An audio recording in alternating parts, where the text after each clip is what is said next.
ಕುರುಕ್ಷೇತ್ರ ಮತ್ತು ಯೋಜನೆಗಳಿಂದ ಒಂದೋ ಎರಡು ಲೇಖನಗಳನ್ನ ಓದ್ಬಹುದು, ಇಲ್ಲ ಅದನ್ನ ಬಿಟ್ಟರೂ ಕೂಡ ನಡೆಯುತ್ತೆ. ರಾಹುಲ್ ಸಂಕನೂರ್ ಅಂತ ಕೇಳಿದಿರಿ ನೀವು. ರಾಹುಲ್ ಸಂಕನೂರ್ ಅಂತ ಕರ್ನಾಟಕದವರು 17ನೇ ರ್ಯಾಂಕ್ ಏನೋ ಬಂದಿದ್ರು. ಇವ್ರು ವಿಡಿಯೋನಲ್ಲಿ ನೇರವಾಗಿ ಹೇಳಿದ್ರು, ನಾನು ಕುರುಕ್ಷೇತ್ರನೂ ಓದಿಲ್ಲ, ಯೋಜನಾ ಮ್ಯಾಗಝಿನ್ ಕೂಡ ಓದಿಲ್ಲ ಅಂತ. ಕೆಲವೊಬ್ರು ಟಾಪರ್ಗಳು ನ್ಯೂಸ್ ಪೇಪರ್ ಓದೇ ಇಲ್ಲ, ಸಾಲು ಸಾಲಾಗಿ ದಿನಾಂಕ ಹಾಕಿ ಪಾಯಿಂಟ್ಸ್ ಗಳನ್ನ ಮಾಡಬಾರ್ದು, ಅದು ತಪ್ಪು. ನಾವೆಲ್ಲ ಇದನ್ನೆಲ್ಲ ಮಾಡಿಬಿಟ್ಟವ್ರೆ. ನಿಮ್ಗೆ ಇಷ್ಟೆಲ್ಲ ಬುದ್ಧಿ ಹೇಳ್ತಾ ಇದ್ದೀನಲ್ಲ, ನಾನು ಇದನ್ನೆಲ್ಲ ಮಾಡಿದ್ದೆ ಹಿಂದೆ, ಬಹಳ ಸಾರಿ ಟ್ರೈ ಮಾಡಿದ್ದೀನಿ. ಬರ್ತಾ ಬರ್ತಾ ಓದೋದೇ ಬಿಟ್ಬಿಡ್ತೀವಿ, ಬರ್ತಾ ಬರ್ತಾ ಓದೋದಿಲ್ಲ ನಾವು. ಯಾಕಂದ್ರೆ ನೋಟ್ಸ್ ಮಾಡ್ಬೇಕನ್ನುವಂತ ಪ್ರೆಷರ್ ಮೈಂಡ್ ಅಲ್ಲಿ. ಬೇಡ, ಬಿಟ್ಬಿಟ್ರೆ ಅಗತ್ಯ ಇಲ್ಲ. ಇದನ್ನು ಕೂಡ ಕೇಳೋದು, ಅನಾಲಿಸಿಸ್ ಕೂಡ ಆರಾಮಾಗಿ, ಏನೋ ನಮ್ಮ ದೇಶದಲ್ಲಿ ಏನ್ ಸುದ್ದಿ ನಡೀತಾ ಇದೆ, ಸರ್ ಏನ್ ಹೇಳ್ತಾ ಇದಾರೆ ಅಂತ ಕೇಳೋದಷ್ಟೇ. ಎಂಜಾಯ್ ಮಾಡ್ರಿ, ಅದನ್ನ ಎಂಜಾಯ್ ಮಾಡ್ರಿ ನ್ಯೂಸ್ ಪೇಪರ್ ಓದೋದನ್ನ. ಪ್ರಬಂಧದಲ್ಲಿ ನಿಮಗೆ 150 ಅಂಕ ಬೇಕು, ಎಥಿಕ್ಸ್ ಅಲ್ಲಿ ನಿಮಗೆ 140 ಅಂಕ ಬೇಕು ಅಂತ ಅಂದ್ರೆ ನೀವು ದಿನಪತ್ರಿಕೆನ ಓದ್ಲೇಬೇಕು. ಗ್ಯಾರಂಟಿ ಹೇಳ್ತೀನಿ, ನೀವು ಇವುಗಳನ್ನ ಫಾಲೋ ಮಾಡಿದ್ರೆ ಒಂದು 30 ಕ್ವಶನ್ ಅನ್ನ ಆರಾಮಾಗಿ ಅಟೆಂಡ್ ಮಾಡ್ತೀರಿ. ಕನಿಷ್ಠ 30 ಮಾರ್ಕ್ಸ್ ಆದ್ರೂ ನಿಮಗೆ ಇವುಗಳಿಂದ ಸಿಕ್ಕೇ ಸಿಗುತ್ತೆ. UPSC ತಯಾರಿಯಲ್ಲಿ ಅತ್ಯಂತ ಮುಖ್ಯವಾಗೋದು ಕರೆಂಟ್ ಅಫೇರ್ಸ್. ನೀವು ಕರೆಂಟ್ ಅಫೇರ್ಸ್ ಅನ್ನ ನೋಡಿದಾಗ ಈ ಕರೆಂಟ್ ಅಫೇರ್ಸ್ UPSC ಸ್ಟ್ಯಾಟಿಕ್ ವಿಷಯಗಳಿಗೂ ಕೂಡ ತುಂಬಾ ಲಿಂಕ್ ಆಗಿರುತ್ತೆ. ಮೇನ್ಸ್ ಅಲ್ಲಿ ಬರುವಂತಹ ಬಹಳಷ್ಟು ಪ್ರಶ್ನೆಗಳು ಕರೆಂಟ್ ಅಫೇರ್ಸ್ ಮೇಲೆನೆ ಇರುತ್ತೆ. ಹಾಗಾಗಿ ಯಾರು ಚೆನ್ನಾಗಿ ಕರೆಂಟ್ ಅಫೇರ್ಸ್ ತಯಾರಿ ಮಾಡ್ತೀರೋ ಪ್ರಿಲಿಮ್ಸ್ ಅಲ್ಲಿ ಕೂಡ ನಿಮ್ಗೆ ಅನುಕೂಲ ಆಗುತ್ತೆ. ಹಾಗೇನೆ ಮೇನ್ಸ್ ಅಲ್ಲಿ ಅತ್ಯಂತ ಗುಣಮಟ್ಟದ ಉತ್ತರಗಳನ್ನ ನೀವು ಬರಿಬಹುದು. ಆ ಗುಣಮಟ್ಟದ ಉತ್ತರಗಳನ್ನ ನೀವು ಬರೆದಾಗ ಒಳ್ಳೆ ರ್ಯಾಂಕ್ ಗಳು ನಿಮ್ಗೆ ಸಿಗುತ್ತೆ. ಇನ್ ಇಂಟರ್ವ್ಯೂ ಅಂತ ಬಂದ್ರೆ ಕರೆಂಟ್ ಅಫೇರ್ಸ್ ಇಂದಾನೆ ನಿಮ್ಗೆಲ್ಲ ಅಲ್ಲಿ ಕೇಳೋದು. ಹಾಗಾದ್ರೆ ಯಾವ ತರ ಕರೆಂಟ್ ಅಫೇರ್ಸ್ ಗೆ ತಯಾರಿ ಮಾಡ್ಬೇಕು? ಒಬ್ಬೊಬ್ರು ಒಂದೊಂದ್ ತರ ಹೇಳ್ತಿರ್ತಾರೆ. ನಿಮಗೆ ಸಾಕಷ್ಟು ಗೊಂದಲಗಳಿರುತ್ತೆ. ಅದಕ್ಕೊಂದು ಪರಿಹಾರವನ್ನ ನಾವಿವತ್ತು ಪಾಂಚಜನ್ಯ IAS ವತಿಯಿಂದ ಕೊಡ್ತಾ ಇದ್ದೀವಿ. ಜೊತೆಗೆ ಒಂದು ಫ್ರೀ ಇನಿಷಿಯೇಟಿವ್ ಅನ್ನು ಕೂಡ ಸ್ಟಾರ್ಟ್ ಮಾಡ್ತಾ ಇದ್ದೀವಿ. ಕರೆಂಟ್ ಅಫೇರ್ಸ್ ಗೆ ಇಷ್ಟು ಸಾಕು, ಇನ್ನೇನು ಬೇಡ. ಯಾರು 2026 ತಯಾರಿ ಮಾಡ್ತಾ ಇದ್ದೀರಿ, ಈ ಒಂದು ಮೆಥಡ್ ನೀವು ಫಾಲೋ ಮಾಡಿದ್ರೆ ನಿಮಗೆ ಇನ್ ಯಾವುದರ ಅಗತ್ಯವೂ ಕೂಡ ಬೀಳೋದಿಲ್ಲ. ಸರಿ, ಹಾಗಾದ್ರೆ ಏನು ಅಂತ ನೋಡೋಣ ಬನ್ನಿ. Pair current affairs with Panchajanya IAS. Current affairs ಗೆ ನಿಮ್ಗೆ ಏನೇನ್ ಬೇಕೋ UPSC ಗೆ ನಾವೇ ಅದನ್ನ ಕೊಡ್ಲಿದ್ದೀವಿ. 2026 ಪರೀಕ್ಷೆಗೆ ನಿಮಗೆ ಬೇಕಾಗುವಂತಹ ಎಲ್ಲ ಸೋರ್ಸು ಮತ್ತು ಮಟೀರಿಯಲ್ ಅನ್ನ ಪಾಂಚಜನ್ಯ IAS ವತಿಯಿಂದ ನಾವು ಉಚಿತವಾಗಿ ಕೊಡ್ಲಿದ್ದೀವಿ. ಅದೇನು ಏನೇನ್ ತಯಾರಿ ಮಾಡ್ಬೇಕಾಗತ್ತೆ ಅಂತ ನಾನು ಮುಂದಿನ ಸ್ಲೈಡ್ ಗಳಲ್ಲಿ ನಿಮ್ಗೆ ಹೇಳ್ತಾ ಹೋಗ್ತೀನಿ. ಮೊಟ್ಟ ಮೊದಲನೇದಾಗಿ UPSC ಯ ಕರೆಂಟ್ ಅಫೇರ್ಸ್ ಅಂತ ಬಂದ್ರೆ ನಮಗೆ ಅದು ಗ್ಲಿಮ್ಸ್ ಅಲ್ಲೂ ಕೂಡ ಮುಖ್ಯ. ನಾನು ಈಗಾಗಲೇ ಹೇಳಿದೆ, ಮೇನ್ಸ್ ಜೊತೆಗೆ ನಿಮ್ಮ ಪರ್ಸನಾಲಿಟಿ ಟೆಸ್ಟ್ ಅಂದ್ರೆ ಇಂಟರ್ವ್ಯೂ ಅಲ್ಲೂ ಕೂಡ ಅದು ಮುಖ್ಯ ಆಗುತ್ತೆ, ಹೌದಲ್ವಾ? ಸರಿ, ಇನ್ನು ಪ್ರಿಲಿಮ್ಸ್ ಅಲ್ಲಿ ನಿಮಗೆ ನೇರವಾಗಿ 10 ರಿಂದ 12 ಪ್ರಶ್ನೆಗಳನ್ನ ಕೇಳಿದ್ರೆ ಇಂಡೈರೆಕ್ಟ್ ಆಗಿ 20 ಪ್ರಶ್ನೆಗಳನ್ನಾದ್ರೂ ಕೇಳ್ತಾರೆ ಕರೆಂಟ್ ಅಫೇರ್ಸ್ ನಿಂದ. ಹಾಗಾದ್ರೆ ಯಾವ್ಯಾವ ಸೋರ್ಸ್ ಅನ್ನ ರೆಫರ್ ಮಾಡ್ಬೇಕಾಗತ್ತೆ ನಾವು? ಬಹಳಷ್ಟು ಜನ ಬಹಳಷ್ಟು ಹೇಳ್ತಾರೆ. ಕೆಲವೊಬ್ರು ಏನ್ ಹೇಳ್ತಾರೆ, ದ ಹಿಂದೂ ನ್ಯೂಸ್ ಪೇಪರ್ ನಿಮಗೆ ಸಾಕಾಗತ್ತೆ. ಇನ್ನು ಕೆಲವೊಬ್ರು ಏನ್ ಹೇಳ್ತಾರೆ, ಇಲ್ಲ the Indian express, the Indian express ಅನ್ನು ಕೂಡ ನೀವು ಓದ್ಬೇಕು. ಇಲ್ಲ ದ ಇಂಡಿಯನ್ ಎಕ್ಸ್ಪ್ರೆಸ್ ಒಂದ್ ಸಾಕು, ದ ಹಿಂದೂ ಬೇಡ. ಇನ್ನು ಕೆಲವೊಬ್ರು ಕನ್ನಡದಲ್ಲಿ ಪ್ರಜಾವಾಣಿಯನ್ನ ಓದ್ಬೇಕು. ಓಕೆ, ಇದೆಲ್ಲದರ ಜೊತೆ ನೀವು ಒಂದು ಮ್ಯಾಗಝಿನ್ ಅನ್ನ, ವಿಷನ್ ಮ್ಯಾಗಝಿನ್ ಆಗಿರ್ಬೋದು, ಅಥವಾ ನೀವು ಓನ್ಲಿ IAS ನ ಫಿಸಿಕ್ಸ್ ವಾಲಾ ಮ್ಯಾಗಝಿನ್ ಆದ್ರೂ ಓದ್ಬೇಕು ಅದ್ರ ಜೊತೆ. ಇನ್ನು ಇದ್ರ ಜೊತೆ ಕುರುಕ್ಷೇತ್ರ ಅನ್ನುವಂತ ಒಂದು ಮ್ಯಾಗಝಿನ್ ಬರುತ್ತೆ, ಕುರುಕ್ಷೇತ್ರ ಮ್ಯಾಗಝಿನ್. ಹಾಗೇನೆ ಯೋಜನಾ ಅಂತ ಒಂದು ಮ್ಯಾಗಝಿನ್ ಬರುತ್ತೆ, ಆ ಮ್ಯಾಗಝಿನ್. ಇದೆಲ್ಲ ನೀವು ಓದ್ತಾನೆ ಇರಬೇಕು ಅಂತ ನಿಮಗೆ ಬಹಳಷ್ಟು ವಿಡಿಯೋಗಳಲ್ಲಿ ಹೇಳ್ತಿರ್ತಾರೆ, ಬಹಳಷ್ಟು ನಿಮ್ಮ ಸ್ನೇಹಿತರು ಕೂಡ ಹೇಳಿರ್ತಾರೆ ಅಲ್ವಾ? ಸರಿ, ಹಾಗಾದ್ರೆ ಇದೆಲ್ಲದಕ್ಕೂ ಒಂದು ಪರಿಹಾರ ಬೇಡವಾ ನಮಗೆ? ಇಷ್ಟೆಲ್ಲ ಕನ್ಫ್ಯೂಷನ್ ನಡುವೆ ಒಂದು ಕ್ಲಾರಿಟಿ ಬೇಕಲ್ವಾ? ಏನೇನ್ ಮಾಡೋಣ ನೋಡಿ. ನಾನ್ ನಿಮಗೆ ಕ್ಲಾರಿಟಿ ಒಂದನ್ನ ನಾನು ಕೊಡ್ಲಿಕ್ಕೆ ಇಷ್ಟಪಡ್ತೀನಿ. ಏನಂತ ಅಂದ್ರೆ, ಯಾರ ಬರವಣಿಗೆ ವೀಕ್ ಇದೆ, ಯಾರಿಗೆ ಚೆನ್ನಾಗಿ ವಾಕ್ಯ ರಚನೆಗಳನ್ನ ಮಾಡೋಕ್ ಬರಲ್ಲ, ಓಕೆ, ಗುಣಮಟ್ಟದ ವಾಕ್ಯಗಳನ್ನ ನಿಮ್ಗೆ ಬರೆಯೋಕ್ ಬರಲ್ಲ ಅಂತವ್ರು ನೀವು 1-2 ಲೇಖನಗಳನ್ನ ಓದ್ಬಹುದು. ಇಡೀ ಮ್ಯಾಗಝಿನ್ ಅನ್ನ ಓದೋ ಅಗತ್ಯ ಇಲ್ಲ. ಕುರುಕ್ಷೇತ್ರ ಮತ್ತು ಯೋಜನೆಗಳಿಂದ 1-2 ಲೇಖನಗಳನ್ನ ಓದ್ಬಹುದು, ಇಲ್ಲ ಅದನ್ನ ಬಿಟ್ಟರೂ ಕೂಡ ನಡೆಯುತ್ತೆ. ಏನೂ ಅಗತ್ಯ ಇಲ್ಲ, ಓದೋ ಅಗತ್ಯನೇ ಇಲ್ಲ. ರಾಹುಲ್ ಸಂಕನೂರ್ ಅಂತ ಕೇಳಿದಿರಿ ನೀವು.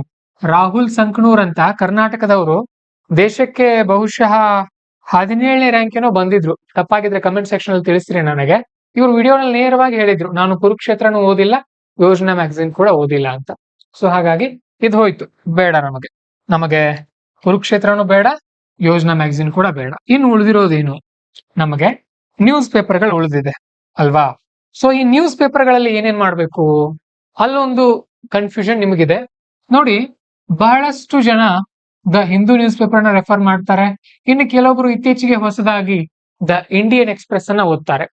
ನೀವ್ ಈಗಾಗಲೇ ದ ಇಂಡಿಯನ್ ಎಕ್ಸ್‌ಪ್ರೆಸ್ ಅನ್ನ ಓದ್ತಾ ಇದ್ದೀರಿ ಅಂತ ಅಂದ್ರೆ ಅದನ್ನೇ ಕಂಟಿನ್ಯೂ ಮಾಡಿ. ಇಲ್ಲ ನಾನು ಹೊಸದಾಗಿ ಆರಂಭ ಮಾಡ್ತೀನಿ ಸರ್, ನನಗೊಂದು ಮೆಥಡ್ ಅನ್ನ ಹೇಳಿ ಅಂತ ಅಂದ್ರೆ ದ ಹಿಂದೂ ಈಸ್ ಬೆಸ್ಟ್. ಹೊಸದಾಗಿ ಆರಂಭ ಮಾಡೋರಿದ್ರಿ, ಇಲ್ಲ ನಿಮ್ಗೆ ಈಗಾಗಲೇ ಇಂಡಿಯನ್ ಎಕ್ಸ್‌ಪ್ರೆಸ್ ರೂಢಿ ಇದೆ ಅಂತ ಅಂದ್ರೆ ಅದನ್ನ ನೀವು ಕಂಟಿನ್ಯೂ ಮಾಡ್ಕೊಂಡು ಹೋಗ್ಬಹುದು. ಸರಿ, ಸೊ ಇಲ್ಲಿ ನಮ್ಮ ಮೊಟ್ಟ ಮೊದಲ source the Hindu news paper. ಇದು ಇಂಗ್ಲಿಷ್ನವ್ರಿಗೆ ಪ್ಲಸ್ ಕನ್ನಡದವ್ರಿಗೆ ಇಬ್ರಿಗೂ ಕೂಡ. ಇನ್ನು ಆರಂಭ ಮಾಡೋಕ್ಕಿಂತ ಮುಂಚೆ ನೀವು ಇವುಗಳನ್ನ ಎರಡ್ ರೀತಿಯಲ್ಲಿ ರೆಫರ್ ಮಾಡ್ಬೇಕಾಗತ್ತೆ. ಹೊಸದಾಗಿ ನೀವು ಆರಂಭ ಮಾಡ್ತಾ ಇದ್ದೀರಿ ಅಂತ ಅಂದ್ರೆ, ಒಂದು ಇದರ ಅನಾಲೈಸಿಸ್, ಯಾವ್ದಾದ್ರು ಒಂದು ಯೂಟ್ಯೂಬ್ ಚಾನಲ್ ನಲ್ಲಿ ಅನಾಲಿಸಿಸ್ ಮಾಡಿರ್ತಾರೆ ಹಿಂದೂ ನ್ಯೂಸ್ ಪೇಪರ್ ಅನ್ನ. ಓಕೆ, ಅದನ್ನ ನೋಡೋದು. ಯಾರು? ಇಂಗ್ಲಿಷ್ ಮೀಡಿಯಂ ವಿದ್ಯಾರ್ಥಿಗಳು. ಇಂಗ್ಲಿಷ್ನವರು ಯಾವ್ದಾದ್ರು ಒಂದು ಯೂಟ್ಯೂಬ್ ಚಾನಲ್ ನಲ್ಲಿ ಸಂಪೂರ್ಣವಾಗಿ ಇಂಗ್ಲಿಷ್ ನಲ್ಲಿ, ಇಂಗ್ಲಿಷ್ ಟು ಇಂಗ್ಲಿಷ್ ಇದೆ ನಿಮ್ದು ಅಂತ ಅಂದ್ರೆ ನೀವು ಅದನ್ನ ರೆಫರ್ ಮಾಡಬಹುದು. ಇನ್ನು ಕನ್ನಡ ಮೀಡಿಯಂ ವಿದ್ಯಾರ್ಥಿಗಳಿಗೆ ನಾವೇ ಪಾಂಚಜನ್ಯ IAS ವತಿಯಿಂದ ಪ್ರತಿದಿನ, ಜಾಸ್ತಿ ಇಲ್ಲ, ಕೇವಲ ಅರ್ಧ ಗಂಟೆಗಳ ಅನಾಲಿಸಿಸ್ ಅನ್ನ ಮಾಡ್ತಾ ಇದ್ದೀವಿ. ನೀವು ಅದನ್ನ ಕಡ್ಡಾಯವಾಗಿ ಕೇಳಬೇಕು. ಸೊ ಹಿಂದೂ ನ್ಯೂಸ್ ಪೇಪರ್ಗೆ ಇಲ್ಲಿ ಅರ್ಧ ಗಂಟೆ ಕೊಡ್ಬೇಕಾಗತ್ತೆ. ಸರಿ, ಇಷ್ಟು ಸಾಕಾಗತ್ತಾ? ನೋ, ಅದನ್ನ ಓದ್ಬೇಕಲ್ವಾ ನೀವು. You have to read that newspaper. ಇಲ್ಲೂ ಕೂಡ ಎರಡು ವಿಭಾಗ, ಒಂದು ಇಂಗ್ಲಿಷ್ ಮೀಡಿಯಂ, ಒಂದು ಕನ್ನಡ ಮೀಡಿಯಂ ವಿದ್ಯಾರ್ಥಿಗಳು. ಈಗಾಗಲೇ ಅರ್ಧ ಗಂಟೆ ಕೊಟ್ಟಿದ್ದೀರಲ್ಲಿ. ಇಂಗ್ಲಿಷ್ ಮೀಡಿಯಂ ವಿದ್ಯಾರ್ಥಿಗಳು ದ ಹಿಂದೂ ನ್ಯೂಸ್ ಪೇಪರ್ ನ ಇಂಪಾರ್ಟೆಂಟ್ ಆರ್ಟಿಕಲ್ ಅನ್ನ ಓದೋಕೆ ಒಂದು 30 ನಿಮಿಷ ಟೈಮ್ ಅನ್ನ ಸ್ಪೆಂಡ್ ಮಾಡಬೇಕು. Okay, you have to spend around 30 minutes. 30 ನಿಮಿಷ ಕೊಡ್ಲೇಬೇಕಾಗತ್ತೆ ನೀವು. ಅರ್ಥ ಆಯ್ತಾ? ಸೊ ಇನ್ನು ಕನ್ನಡ ಮೀಡಿಯಂನವರು ನೀವು ಏನು ಇಲ್ಲ ಅಂದ್ರೆ ಕನಿಷ್ಠ 10 ನಿಮಿಷ ಆದ್ರೂ ಯಾವ್ದಾದ್ರು ಒಂದು ಪ್ಯಾರಾಗ್ರಾಫ್ ಆದ್ರೂ ನೀವು ಓದ್ಬೇಕು. ಇಂಗ್ಲಿಷ್ ಅನ್ನ ಪ್ರತಿದಿನ ಇಂಪ್ರೂವ್ ಮಾಡ್ಕೊಳ್ತಾ ಸಾಗಬೇಕು ನೀವು. ಸರ್ ನನಗೆ ಇಂಗ್ಲಿಷ್ ಕಷ್ಟ ಆಗ್ತಾ ಇದೆ ಸರ್ ನನಗೆ ತುಂಬಾ ಅಂತ ಅಂದ್ರೆ, ನಮ್ಮ ಪಾಂಚಜನ್ಯ IAS ನ ಯೂಟ್ಯೂಬ್ ಚಾನಲ್ ನಲ್ಲಿ ಮಾಸ್ಟರ್ ಇಂಗ್ಲಿಷ್ ಅನ್ನುವಂತ ಒಂದು ಕೋರ್ಸ್ ಇದೆ. ಆ ಕೋರ್ಸ್ ಅನ್ನ ಹೋಗಿ ನೋಡ್ಕೊಳ್ಳಿ. ಒಂದು 10 ರಿಂದ 15 ದಿನದಲ್ಲಿ ನಿಮಗೆ ಇಂಗ್ಲಿಷ್ ಸಂಪೂರ್ಣವಾಗಿ ಬರುತ್ತೆ. ಓಕೆ, ಸೊ ಇದು ಇಂಗ್ಲಿಷ್ ಮೀಡಿಯಂ ವಿದ್ಯಾರ್ಥಿದು ನ್ಯೂಸ್ ಪೇಪರ್ಗೆ ಈಗ ಎಷ್ಟು ಟೈಮ್ ಆತ ಕೊಟ್ಟ.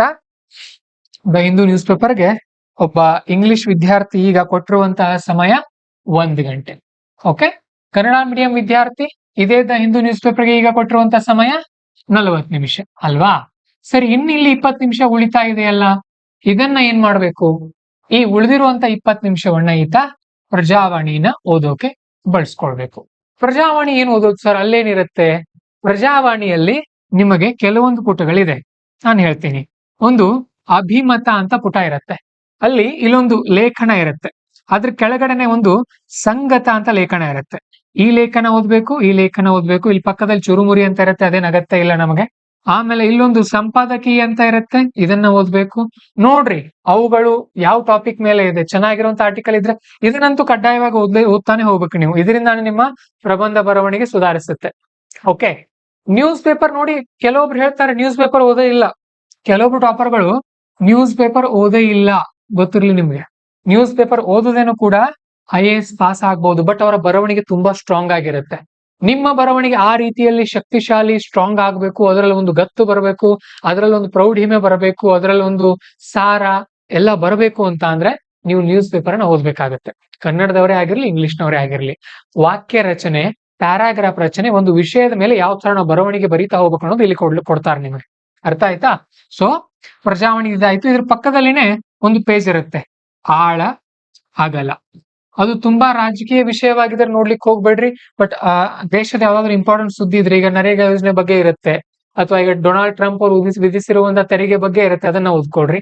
ಆಮೇಲೆ ನೆಕ್ಸ್ಟ್ ಪುಟಗಳಲ್ಲಿ ವಾಣಿಜ್ಯ ಅಂತ ಒಂದು ಪುಟ ಇರುತ್ತೆ, ಬಿಸಿನೆಸ್ ಬಗ್ಗೆ, ಶೇರ್ ಮಾರ್ಕೆಟ್ ಬಗ್ಗೆ, RBI ಬಗ್ಗೆ, ಅದನ್ನೆಲ್ಲ ಓದ್ಕೊಳ್ಬೇಕು. ಇಷ್ಟು ಬಿಟ್ರೆ ಬೇರೆ ಏನ್ ಬೇಡ. ಪ್ರಜಾವಾಣಿಯಲ್ಲಿ ಕೂಡ ಏನು ಮುಟ್ಟೋದೇ ಬೇಡ, ನೀವು ಇಷ್ಟೇ ಸಾಕು. 3 ಪುಟ ಇದೆ, 3 ಪುಟ ಓದಕ್ಕೆ ಟೈಮ್ ಎಷ್ಟು ತಗೊಳ್ಬೇಕು? 20 ನಿಮಿಷ. ಆರಂಭದಲ್ಲಿ ಜಾಸ್ತಿ ಟೈಮ್ ತಗೊಳ್ತೀರಿ, ಬರ್ತಾ ಬರ್ತಾ ಕಡಿಮೆ ಆಗುತ್ತೆ. ಇನ್ನು ಈ ಹಿಂದೂ ಅನಾಲಿಸಿಸ್ ಕೇಳ್ತಿರ್ತೀರಲ್ಲ, ಕೇಳುವಾಗ ಊಟ ಮಾಡ್ತಾ ಕೇಳ್ರಿ ಇದನ್ನ. ಓಕೆ, ಸೊ ಇಷ್ಟೆಲ್ಲ ಆಯ್ತು. ಇನ್ನೂ ಒಂದು ಪ್ರಶ್ನೆ ಬರುತ್ತೆ, ಸರ್ ಇದನ್ನೆಲ್ಲ ಕೇಳ್ತಾ ಇದೀವಿ, ಇದನ್ನೆಲ್ಲ ಓದ್ತಾ ಇದೀವಿ, ಸರ್ ನೋಟ್ಸ್ ಮಾಡ್ಬೇಕಾ? ನೋಟ್ಸ್ ಮಾಡಬೇಕು, ಮಾಡಬಾರದು. ಹೌದು, ಎರಡೂ ಇದೆ. ಓಕೆ, ಮಾಡ್ಲೂಬೇಕು, ಮಾಡಬಾರ್ದು. ಏನ್ ಮಾಡ್ಬೇಕು ನೋಟ್ಸ್? ಇದರಿಂದ ಒಂದು ಬುಕ್ ಮಾಡ್ರಿ ಅಥವಾ ಒಂದು ಡೈರಿ ಮಾಡ್ರಿ. ಓಕೆ, ಒಂದು 200 ಪೇಜಸ್ದು ಬುಕ್ ಮಾಡ್ರಿ. ಅನ್ರೂಲ್ಡ್ ಬುಕ್ ಇರಬೇಕು ಅಥವಾ ಒಂದು ಡೈರಿ ಇರಬೇಕು. 365 ಪುಟದ ಯಾವ್ದಾದ್ರು ಕ್ವಾಲಿಟಿ ಡೈರಿ ಇರುತ್ತೆ ನೋಡ್ರಿ ಅಲ್ಲಿ. ಅದ್ರ ಹೆಡ್ಡಿಂಗ್, ಅದಕ್ಕೆ ಏನ್ ಬುಕ್ ಹೆಸರು ಕೊಡ್ರಿ? UPSC ಫ್ಯಾಕ್ಟ್ಸ್ ಅಂತ ಹೆಸರು ಕೊಡ್ರಿ. ಫ್ಯಾಕ್ಟ್ಸ್ ಅಂತ ಅಂದ್ರೆ ಇದರಲ್ಲಿ ಬರುವಂತ ತುಂಬಾ ಚೆನ್ನಾಗಿರುವಂತ ಪದಗಳಿರುತ್ತೆ. ಅಥವಾ ಒಂದು ಯಾವ್ದಾದ್ರು ಫ್ಯಾಕ್ಟ್ ಇರುತ್ತೆ. ಉದಾಹರಣೆಗೆ ಈಗ ಭಾರತ ತರಕಾರಿ ಬೆಳೆಯೋದ್ರಲ್ಲಿ ಎಷ್ಟನೇ ನಂಬರ್ ಇದೆ, ಭಾರತದ ಒಟ್ಟು ರಫ್ತು ಎಷ್ಟು $1 ಬಿಲಿಯನ್ ಇದೆ, ಇಂಥದ್ದನ್ನೆಲ್ಲ ಬರಿತಾ ಹೋಗ್ಬೇಕು. ಅದನ್ನೆಲ್ಲ ಕತೆ ಬರೆಯೋ ಹಾಗಿಲ್ಲ. ಈ ನ್ಯೂಸ್ ಪೇಪರ್ ಇವತ್ತು ಈ ಸುದ್ದಿ ಈ ದಿನಾಂಕ ಹಾಗಲ್ಲ, ಒಂದು ಫ್ಯಾಕ್ಟ್ಸ್ ತರ. ಈಗ ಗಾದೆ ಮಾತುಗಳನ್ನ ಒಂದ್ ಕಡೆ ನಾವು ಬರ್ದಿಟ್ಕೊಳ್ತೀವಿ ನೋಡ್ರಿ, ಅದೇ ತರ ಯಾರಾದ್ರೂ ಒಬ್ರು ವ್ಯಕ್ತಿಗಳು ಹೇಳಿರುವಂತ ಗ್ರೇಟ್ ಕೋಟ್ ಗಳಿರುತ್ತೆ, ಅದನ್ನ ಇಟ್ಕೊಳ್ತೀವಿ ನೋಡ್ರಿ, ಆ ತರ ಆ ಬುಕ್ ಅನ್ನ ಮಾಡ್ಬೇಕು ನಾವು. ಸರಿನಾ?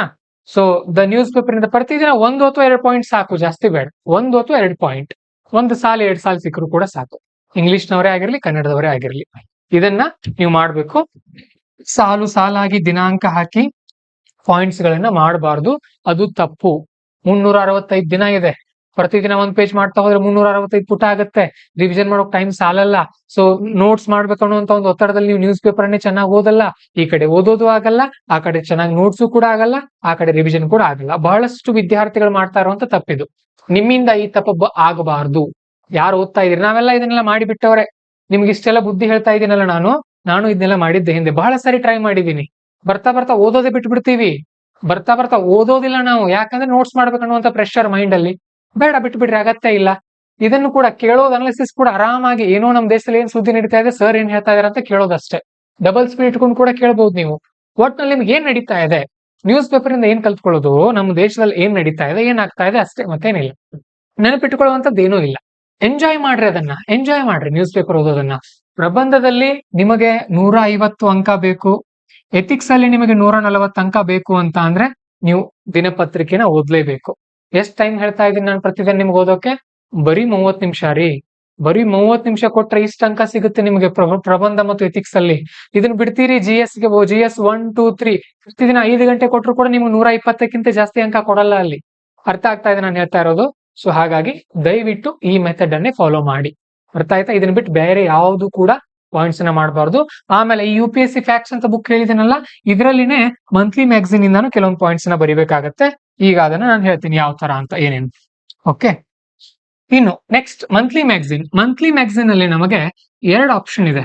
ಒಂದು ವಿಷನ್ IAS ಮ್ಯಾಗಝಿನ್, ಮತ್ತೊಂದು PW ಓನ್ಲಿ IAS ಮ್ಯಾಗಝಿನ್. ಕೆಲವೊಬ್ರು ಇನ್ಸೈಟ್ಸ್ IAS ಮ್ಯಾಗಝಿನ್ ಕೂಡ ಓದ್ತಾರೆ. ಇನ್ಸೈಟ್ಸ್ IAS ಮ್ಯಾಗಝಿನ್ ಸುಮಾರು 200 ಪುಟಕ್ಕಿಂತ ಜಾಸ್ತಿ ಇರುತ್ತೆ ಪ್ರತಿ ತಿಂಗಳು. ಹಾಗಾಗಿ ಅದೊಂದು ಸ್ವಲ್ಪ ಹೆವಿ ಅನ್ಸುತ್ತೆ. ಅದು ಅಷ್ಟೊಂದು ಜನ ರೆಕಮೆಂಡ್ ಮಾಡಿಲ್ಲ ಅದನ್ನ. ಸೊ ಅದು ಬೇಡ, ಮಂತ್ಲಿ ಮ್ಯಾಗಝಿನ್ಗೆ ಅದು ಯಾಕೋ ಬೇಡ ಅನ್ಸುತ್ತೆ. ಯಾರು ಟಾಪರ್ಗಳು ಇಲ್ಲಿವರೆಗೂ ತುಂಬಾ ಕಡಿಮೆ ಜನ ಅದನ್ನ ರೆಕಮೆಂಡ್ ಮಾಡಿದ್ದಾರೆ, ಹಾಗಾಗಿ ಅದನ್ನ ಬಿಟ್ರೆ ಸಾಕು. ಇನ್ನು ನಮಗೆ ಮತ್ತೆರಡು ಆಪ್ಷನ್ ಇದೆ. ಒಂದು ವಿಷನ್ IAS ಮ್ಯಾಗಝಿನ್, ಇನ್ನೊಂದು PW IAS ಮ್ಯಾಗಝಿನ್. ಇದರಲ್ಲಿ ಸೂಕ್ಷ್ಮವಾಗಿ ನೋಡಿದಾಗ ಬಹಳಷ್ಟು ವಿದ್ಯಾರ್ಥಿಗಳು ಇನ್ನೂ ಕೂಡ ವಿಷನ್ ಮ್ಯಾಗಝಿನ್ ಓದೋದು. ಯಾಕಂದ್ರೆ ಅವ್ರದ್ದು 365 ಕೂಡ ತುಂಬಾ ಚೆನ್ನಾಗಿರುತ್ತೆ. ಹಾಗಾಗಿ so still we can rely on vision IAS magazine.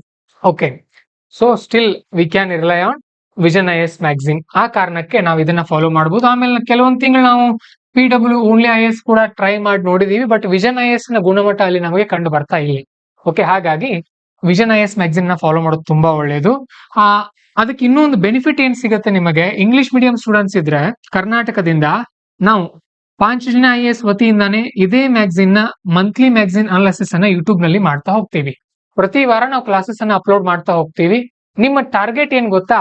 ಪ್ರತಿದಿನ ನಮ್ ಕ್ಲಾಸ್ ಅನ್ನ ಕೇಳ್ಕೊಳ್ಳೋದು ಶನಿವಾರ ರವಿವಾರ, ಪ್ರತಿದಿನ 4 ಪೇಜ್ ನ ಓದೋದು. ಯಾವ ತರ ಓದೋದು, ಯಾವ ಪಾಯಿಂಟ್ಸ್ ನ ಡೈರಿಯಲ್ಲಿ ಬರ್ಕೊಳ್ಳೋದು, ಇದನ್ನೆಲ್ಲವನ್ನು ಕೂಡ ನಾನು ನಿಮಗೆ ಫೆಬ್ರವರಿ ಫಸ್ಟ್ ಕ್ಲಾಸ್ ಅಲ್ಲಿ ಹೇಳಿದೀನಿ. ಇದೇ 2025 ಮಂತ್ಲಿ ಮ್ಯಾಗಝಿನ್ ಫಸ್ಟ್ ಕ್ಲಾಸ್ ಅಲ್ಲಿ ಇದ್ರ ಬಗ್ಗೆ ಹೇಳಿದೀನಿ, ಯಾವ ತರ ನೋಟ್ಸ್ ಮಾಡ್ಬೇಕು ಏನೇನು ಅಂತ. ನೋಟ್ಸ್ ಅಂದ್ರೆ ಮಂತ್ಲಿ ಮ್ಯಾಗಝಿನ್ ಇಂದ ನೋಟ್ಸ್ ಮಾಡೋ ಅಗತ್ಯ ಇಲ್ಲ. ಅಲ್ಲೂ ಕೂಡ ಹೇಗಿರುತ್ತೆ, ಒಂದ್ ಮಂತ್ಲಿ ಮ್ಯಾಗಝಿನ್ ಇದೆ ಅಂತ ಅಂದ್ರೆ ಅಲ್ಲಿ ಕೆಲವೊಂದು ಪಾಯಿಂಟ್ಸ್ ಗಳು ಪ್ರಿಲಿಮ್ಸ್ ಗೆ ತುಂಬಾ ಇಂಪಾರ್ಟೆಂಟ್ ಇರುತ್ತೆ, ಅದಕ್ಕೆ ಹಳದಿ ಹೈಲೈಟರ್ ನಿಂದ ಹೈಲೈಟ್ ಮಾಡ್ಕೊಳ್ಳೋದು. ಕೆಲವೊಂದು ಮೇನ್ಸ್ ಗೆ ಇಂಪಾರ್ಟೆಂಟ್ ಇರುತ್ತೆ, ಅವುಗಳಿಗೆ ಅಂಡರ್ಲೈನಿಂಗ್ ಮಾಡ್ಕೊಳ್ಳೋದು ಆ ಸಾಲ್ಗಳಿಗೆ. ಕೆಲವೊಂದು ಫ್ಯಾಕ್ಟ್ಸ್ ಇರುತ್ತೆ, ಅಂಕಿ ಸಂಖ್ಯೆ, ಅವುಗಳಿಗೆ ರೆಡ್ ಪೆನ್ ನಿಂದ ಬಾಕ್ಸ್ ಹಾಕೊಳ್ಳೋದು. ಅರ್ಥ ಆಯ್ತಾ? ಡೈಲಿ 4 ಪುಟ ಆರಂಭದಲ್ಲಿ ಓದೋಕೆ ನಿಮಗೆ ಒಂದು 40 ನಿಮಿಷ ತಗೊಳುತ್ತೆ, 40ರಿಂದ 50 ನಿಮಿಷ, 1 ಗಂಟೆನೂ ತಗೊಳ್ಬಹುದು. ಸೊ ಪ್ರತಿದಿನ ನಿಮಗೆ ಕರೆಂಟ್ ಅಫೇರ್ಸ್ ಗೆನೆ 2 hours ಹೋಗುತ್ತೆ ಆರಂಭದಲ್ಲಿ. ಬಟ್ ಒಂದ್ ಏನ್ ಹೇಳ್ತೀನಿ ಗೊತ್ತಾ ನಿಮಗೆ, ನಾವು UPSC ತಯಾರಿ ಆರಂಭ ಮಾಡಿದಾಗ ನಮ್ಮ ಕನ್ನಡದಲ್ಲಿ ಹೇಳೋರು ಯಾರು ಇರಲಿಲ್ಲ. ವಿಷನ್ IAS ಮ್ಯಾಗಝಿನ್ ಅನ್ನ ಒಂದೊಂದು ಪುಟ ಓದೋಕೆ ನಾವು ಅರ್ಧ ಗಂಟೆ ತಗೊಂಡಿದೀವಿ. ಬಟ್ ನಿಮ್ಗೆ ನಾವೇ ಹೇಳ್ಕೊಡ್ತೀವಿ, ಈಗ ಫ್ರೀ ಆಗಿ ಹೇಳ್ಕೊಡ್ತಾ ಇದೀವಿ.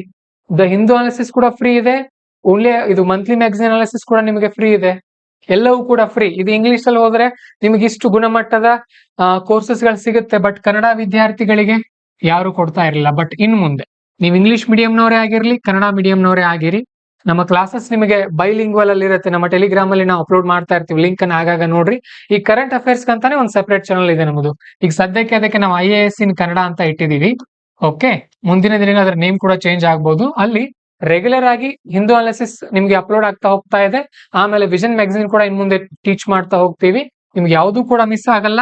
ಪ್ರತಿ ತಿಂಗಳ ಅರೌಂಡ್ 15 to 16 ಅವರ್ಸ್ ಅಲ್ಲಿ ಮಂತ್ಲಿ ಮ್ಯಾಗಝಿನ್ ಮಾಡ್ತೀವಿ. ಓಕೆ, ಪ್ರತಿ ತಿಂಗಳು ಒಂದು 15 ಅವರ್ಸ್ ದ ಹಿಂದೂ ಅನಾಲಿಸಿಸ್ ಇರುತ್ತೆ. ಸೊ ಪ್ರತಿ ತಿಂಗಳು ನಿಮಗೆ ಒಂದು 30 ಅವರ್ ಕ್ಲಾಸು ಕರೆಂಟ್ ಅಫೇರ್ಸ್ ಪಾಂಜನ್ IAS ವತಿಯಿಂದ ಫ್ರೀ ಇರುತ್ತೆ. ಗ್ಯಾರಂಟಿ ಹೇಳ್ತೀನಿ, ನೀವು ಇವುಗಳನ್ನ ಫಾಲೋ ಮಾಡಿದ್ರೆ ಒಂದು 30 ಕ್ವಶನ್ ಅನ್ನ ಆರಾಮಾಗಿ ಅಟೆಂಡ್ ಮಾಡ್ತೀರಿ. ಕನಿಷ್ಠ 30 ಮಾರ್ಕ್ಸ್ ಆದ್ರೂ ನಿಮಗೆ ಇವುಗಳಿಂದ ಸಿಕ್ಕೇ ಸಿಗುತ್ತೆ. ಬರೀ 30 ಮಾರ್ಕ್ಸ್ ಪ್ರಿಲಿಮ್ಸ್ ಅಲ್ಲಿ ಅಷ್ಟೇ ಅಲ್ಲ, ನೀವು ಮೇನ್ಸ್ ಅಲ್ಲಿ ಕೂಡ ಬಹಳಷ್ಟು ಅಂಕ ತಗೊಳ್ತೀರಿ. ಅದೇ ತರ ನಾವು ಟೀಚ್ ಮಾಡ್ತೀವಿ ನಿಮಗೆ. ಜೊತೆಗೆ ಎಸ್ಸೆ ನಲ್ಲೂ ಕೂಡ ತುಂಬಾ ಗುಣಮಟ್ಟದ ಉತ್ತರಗಳನ್ನ ಬರೆಯೋಕೆ ನೀವು ಸಿದ್ಧ ಆಗ್ತೀರಿ. ಇದು ಪಾಂಚಜನ IAS ವತಿಯಿಂದ ಕರ್ನಾಟಕದ ವಿದ್ಯಾರ್ಥಿಗಳಿಗೆ ಸಿಗ್ತಾ ಇರುವಂತಹ ಒಂದು ಸಣ್ಣ ಸೇವೆ. ಬಟ್ ನಮ್ದು ಒಂದೇ ಕನಸು ಏನಂತ ಅಂದ್ರೆ, ನೀವು ನಮ್ಮ ಕ್ಲಾಸ್ಗಳಿಂದ ಸೆಲೆಕ್ಷನ್ ಆಗೋದಂತೂ ಗ್ಯಾರಂಟಿ. ಓಕೆ, ತುಂಬಾ ಜನ ನೋಡ್ತಿರ್ತೀರಿ ಕ್ಲಾಸ್ ಅನ್ನ. ಸೆಲೆಕ್ಷನ್ ಆದ್ಮೇಲೆ ನಮಗೆ ಇನ್ಫಾರ್ಮ್ ಮಾಡೋದು ಮಾತ್ರ ಮರಿಬೇಡ್ರಿ. ಓಕೆ, ಯಾಕಂದ್ರೆ ಡೆಡಿಕೇಟೆಡ್ ಆಗಿ ನಾವು ತಯಾರಿ ಮಾಡಿಸ್ತಾ ಇದೀವಿ ನಿಮ್ಮನ್ನ.